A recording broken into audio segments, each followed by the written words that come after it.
So, who did it?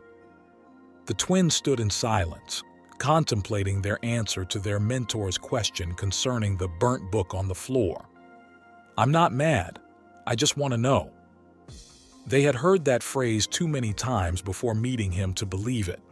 The girl sighed and stepped forward. It was me, sir, and I accept the consequences. What consequences? Cleaning up the mess is hardly a punishment. The masked figure spoke in a deep voice that shook the air. Unlike the mistress in that old shack, I have a heart.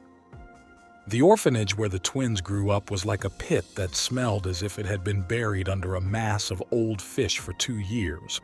The windows were cracked, the walls were filthy, and the lady in charge treated everyone horribly. She thought if the kids looked more pathetic, someone would show pity and take them off her hands sooner. The man in the long cloak and wooden mask came and chose the twins. He took them away to live with him in his unique home suspended high in the branches of an ancient tree. Multiple small structures clung to the broad branches, making the singular house look more like a miniature suspended village. "What exactly were you trying to do anyway?" he asked the girl. The girl didn't raise her head. "I was trying to learn your magic, sir," she said. "Did you read the book out loud?" The man chuckled. His mask didn't cover his mouth, so his smile was on full display. "I made the same mistake when I was your age." He bent down to inspect the charred remains of the tome. Magic responds to spoken words, so don't recite anything in a magic book unless you mean to cast it. You're lucky it was only a simple ignition spell. Now get this cleaned up and please use caution from now on. The girl stood in shock at the man's behavior. The lady at the orphanage would never have been so easygoing. She'd have been lucky if she'd fed her at the end of the week after such a mistake. "You're going to let her go? Just like that?" The boy raised his voice in surprise. "I find that from punishment, you only gain fear and distrust," the man responded. "It is better to make mistakes and learn from them than to become too afraid to make any." The girl handed him what was left of the charred book, and he took it. "True, this tome is valuable, but it is not irreplaceable." The twins had only been in this place for a few weeks, and the kindness this stranger showed was still strange to them. He'd give out extra chores instead of punishing any mistakes or outbursts.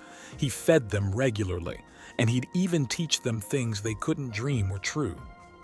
He only had one rule that stood out to them prominently. Do not go through the black door in the chamber dug down into the roots of the tree. "Young miss," the man called through the open doorway, "when you're done there, I have something I want to give you." She finished cleaning up the ash and scurried to where the man waited. He sat in a cushioned chair by the window. The view behind him showed a lush green landscape.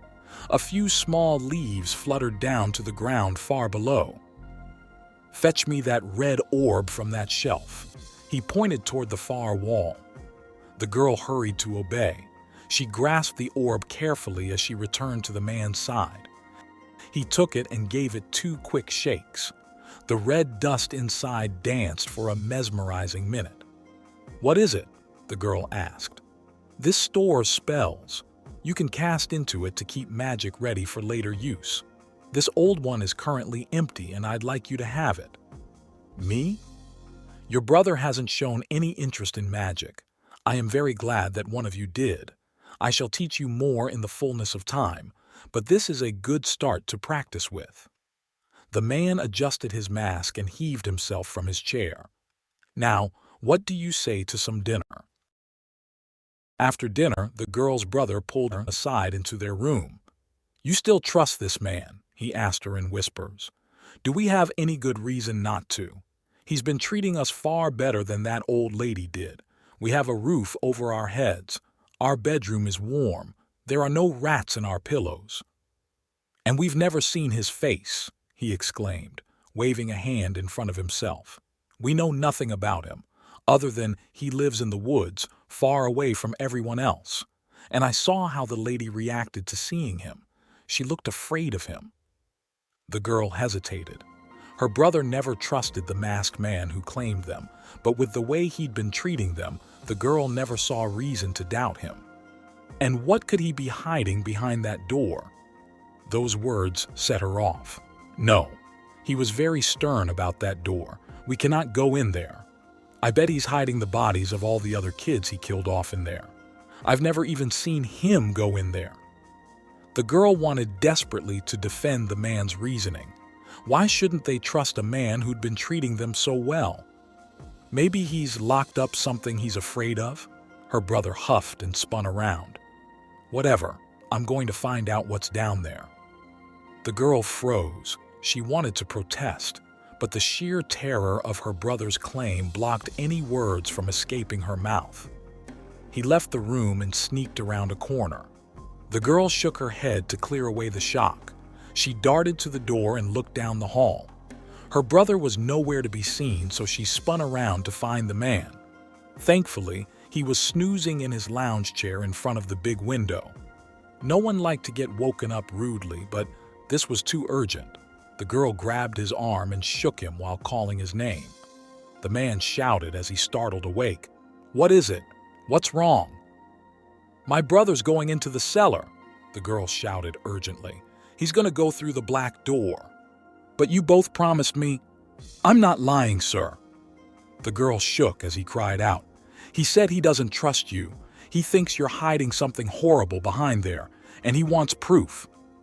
The man bolted to his feet, turned and ran toward the hall with the girl at his heels. "How long ago was this?" "Barely a minute, sir." "Then we've still a chance to save him."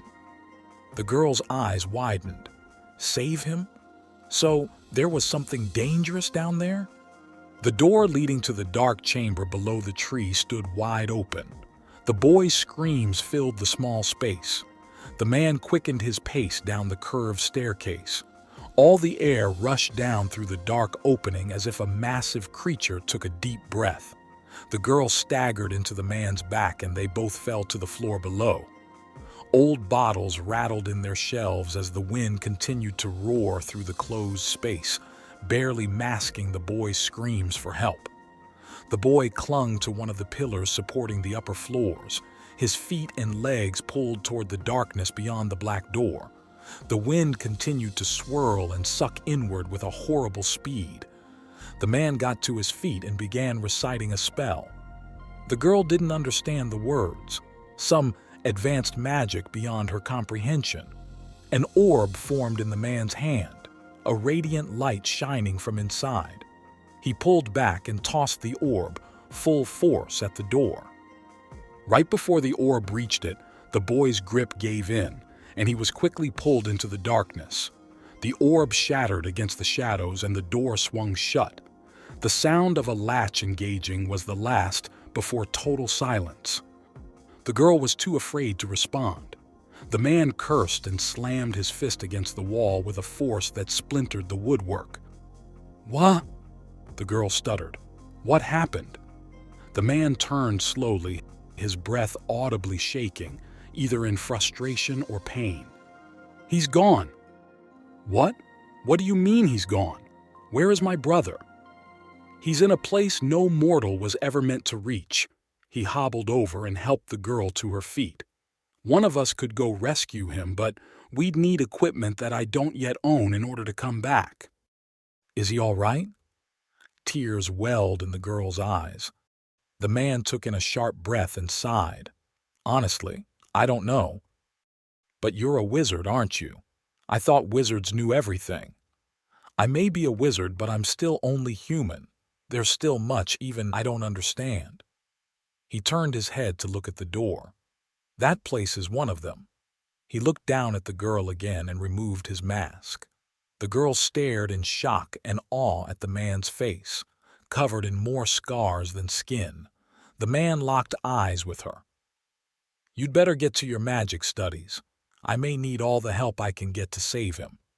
He replaced his mask and turned to march back up the stairs.